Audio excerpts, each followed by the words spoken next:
नमस्कार, मैं नेहा शर्मा आपके साथ और आप देख रहे हैं जस्ट इंडिया।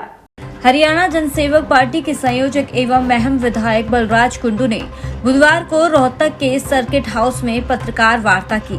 कुंडू ने इस दौरान बीजेपी जेजेपी गठबंधन सरकार पर युवाओं में बेरोजगारी, नशे और बढ़ते अपराध को लेकर हमला बोला। कुंडू ने कहा है कि बीजेपी जेजेपी के राज में प्रदेश में अपराध ने पिछले सभी रिकॉर्ड तोड़ दिए। कानून व्यवस्था चौपट हो चुकी है।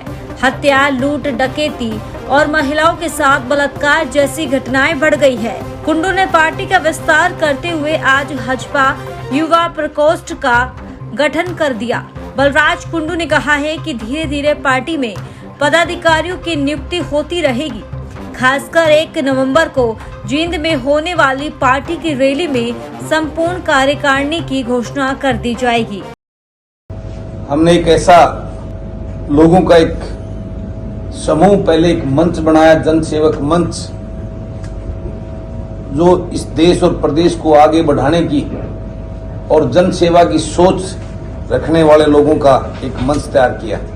आज प्रदेश में जन सेवा की सोच रखने वाले और उस गरीब किसान मजदूर के घर में पैदा हुए पढ़े लिखे युवाओं को राजनीति में आगे प्रेरित कर इस राजनीतिक प्लेटफॉर्म मुहैया कराने के लिए अपनी युवा टीम का गठन करने की आज घोषणा करने का हमने निर्णय लिया। एडवोकेट रजनीश शर्मा को हमने प्रदेश का युवा मोर्चा का अध्यक्ष बनाने का निर्णय लिया और उसकी हम आज विधिवत रूप से घोषणा करते हैं। जो हमने जींद की रैली रखी है, जिसमें अपना पार्टी का पूरा मैनिफेस्टो हम जारी करेंगे और लोगों को बताएंगे कि ये पार्टी हमने क्यों बनाई। प्रदेश आज बहुत ही खतरनाक दौर से गुजर रहा है और जिसके परिणाम ये हैं कि आज मेरे प्रदेश का वो युवा अपनी बेरोजगारी की उस मानसिक पीड़ा से की वजह से नशे की तरफ जा रहा है। लगभग 10 दिन के करीब हो गए पानीपत का मुद्दा। आज पूरा देश और ये कहता हूं पूरा वर्ल्ड इस बात को, इस कांड को देखकर परेशान होगा और हरियाणा के प्रति एक अलग सोच रहेगा। 4 महिलाओं का, जिसमें एक बीमार महिला और एक महिला का जो है उसी दौरान उस सामूहिक बलात्कार में उसकी मृत्यु होना, ये कितना भयानक जो है रूप दिखाने का काम करता है। एचपीएससी में क्लास 1 की जो 100 पोस्टों के लिए मात्र 61 बच्चों का जो है ना वो इंटरव्यू के लिए बुलाना कितने बड़े शर्म की और बात है और कितना बड़ा एक धोखा इस प्रदेश के युवाओं के साथ करने का काम कर रही है सरकार।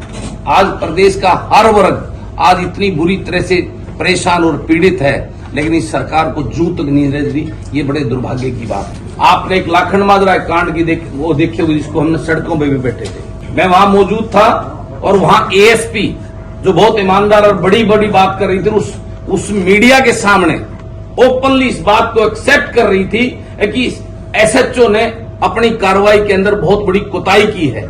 उस एसएचओ को वहां से लाइन हाजिर करके उस पर कड़ी कार्रवाई करने की एसपी साहब के द्वारा, एएसपी के द्वारा एक बड़ा आश्वासन मुझे भी दिया गया था। और आज मुझे कहते हुए दुर्भाग्य, मुझे दर्द हो रहा है, दुख हो रहा है इस बात का कि आज 15 दिन बीत जाने के बाद उसी एसएचओ को दोबारा लाखनवाद उस थाने में लगाने का इस सरकार ने। प्रदेश के अंदर जंगल राज आज हो चुका है। प्रदेश का आज पुलिस के ऊपर से प्रदेश का विश्वास उठ गया है। माननीय मनोहर लाल जो मुख्यमंत्री जी, राजा जी, वो अब तक के सबसे, जो मैं ये कहूंगा, दिशाहीन मुख्यमंत्री अब तक के साबित हुए।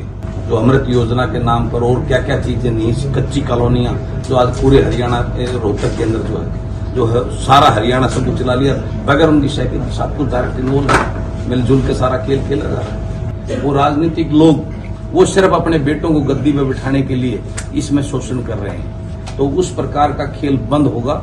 आज का युवा पूरी तरह इन राजनीतिक दलों से इनका विश्वास उठ चुका है। इस राजकुमारों की आप बात कर रहे हो, उनका तो पहले से ही पता था वो हजारों हजारों करोड़ के महलों में रहते थे, उनके बाप दादा ने कौन सा बिजनेस किया था? मैं तो पहले से भी ये सवाल करता रहा। वो लोगों को दिखे नहीं, वो हमारे युवाओं को जो है ना इनको बहका के, एक उनके वो राजकुमार अनपढ़ जो कभी स्कूल कॉलेज में नहीं गए, 300 का राष्ट्रीय 200 का, हमारे यूनिवर्सिटी और कॉलेजेस में जाकर इन युवाओं को उन्होंने बड़े बड़े सपने, एक ऐसा बिल जिसका कोई मतलब ही नहीं बनता, होगा कि नहीं होगा इस बात पे भी बहुत बड़ा सवाल है, और उसके जश्न मनाए जा रहे हैं। और बराबरी की बात करते हैं, महिला सशक्तिकरण की बात की जाती है, तो महिला तो 48.8% है, तो आधा आधा होना चाहिए। हम आए तो बताएं ग्रीवेंस कमेटी की, ओपन दरबार लगेंगे, लोग आएंगे और अपनी जन को उसको वहीं ये प्लान करके आते हैं और लोगों को बेवकूफ बनाते हैं। इसलिए अब आने वाले लोग इंतजार कर रहे हैं कब चुनाव आए और कब इस ठगबंधन की, लूट और झूठ की भाजपा और जजपा की सरकार को लोग इसकी जमानत जब्त करने का काम, इसको लोग चाहेंगे जो लोगों का उम्मीदवार होगा, ऐसे युवाओं को हम अपना प्रतिनिधि बनाकर अपने टिकट देने